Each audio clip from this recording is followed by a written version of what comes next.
I used to feel so self-conscious, and this is how I got over it. Hi, my name is Jamie, and I'm a digital marketing specialist.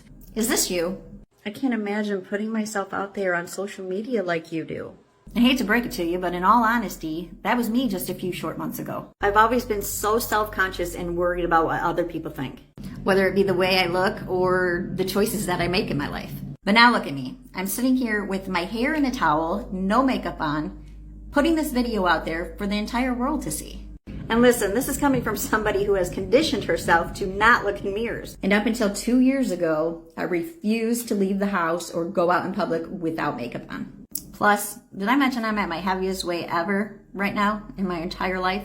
So how did I get over that fear of putting myself out there? Well, for one, I have full control over what you see. This helped me tremendously at the beginning. I made sure the camera only showed the parts that I was comfortable with you seeing. And I edited and edited and edited until I was comfortable with hitting that post button. And for two, I realized that my following does not care what I look like. As long as my content's providing value, do you really care if I have my hair done or my makeup on? Or if I'm carrying a few extra pounds? And let me tell you, if you do, feel free to keep on moving.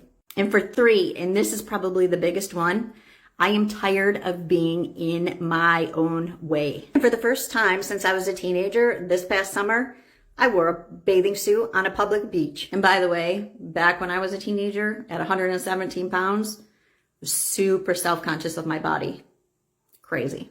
Life is just too damn short, and I am tired of sabotaging myself from living my best life. So the point of this video is to show you that you are not alone in those thoughts. And I promise you, you are your biggest critic. And if you truly, and I mean truly, want to change your life, you need to make a commitment to yourself to get out of your own way. But you don't have to do this alone. If I can help you in any way, give me a follow and send me a comment. I'll help any way I can.